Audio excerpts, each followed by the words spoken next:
আপনার বক্তব্যটা এবার বলেন বলেন স্বাভাবিকভাবে বলেন। হ্যাঁ, বক্তব্য হচ্ছে যে এই কৃষকের যে কাম, এই কাম হচ্ছে যে ঠিক মতন কেউই মানে কাজ করে উঠে গেলে টাকা কেউ দেয় না।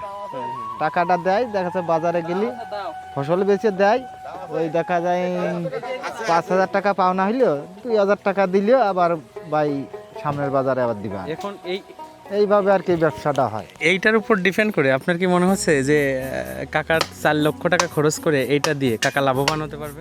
এখন তার বিষয় সে হচ্ছে কেন লাভবান হওয়ার জন্যই দেশে লাভবান তো হতেই হবে। আচ্ছা ঠিক আছে, আমরা তাহলে এই এটাকে তো সাবমার্সেলই বলবো না, এই সাবমার্সেলের মালিকের সাথে একটু কথা বলি। কাকা, আপনার এখানে এইটা দিতে কত টাকা লাগছে? অ্যাকুরেট ভাবে আমি এখন কেম্মা কি বলবো, তবে 3.5 লাখ তো ফুরিয়েই গেছে, 3.5 লাখ। আরো খরচ আছে। এখানে এটা আপনার উদ্দেশ্য, এইটা যে উদ্দেশ্যটা কি, আপনি নিজের চাষের জন্য না ব্যবসায়িক কাজে?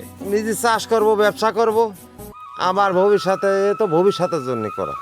সেটা এখন তো চৈত বৈশাখ মাসে ধরেন পানি ওঠে না, এই পাটে মাটায় 20 বিঘে বুঝ সেচ দিল, 20,000 যাক, আপনার এখন ভালো লাগছে তো দিন শেষে আজকে এটার পুরোপুরি কমপ্লিট? হ্যাঁ, এখন ভালো লাগতেছে দাদা, আল্লাহ রহমত করলি পারে, পানিটা উঠলি পারে আর একটু খুশি। হ্যাঁ, অবশ্যই আমরাও সেই পানি ওঠার অপেক্ষায় রাখলাম।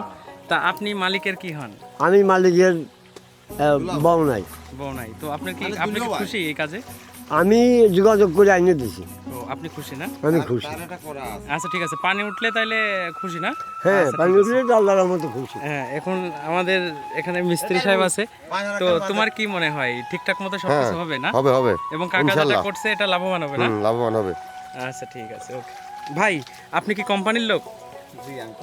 কি কোম্পানি আপনাদের? এই জেডি নিপ্পন কোম্পানি এইটা কোন মানে প্রত্যেকটা জেলায় কি আছে? প্রত্যেকটা জেলায় আছে, তার থেকে সব থেকে বেশি আপনার কুষ্টিয়া, ওদিক নওগাঁ, আপনার দিনাজপুর, ওই সাইডে সব থেকে বেশি। আর আমাদের এই এলাকায় মনে করেন এই সর্বপ্রথম, এই প্রথম।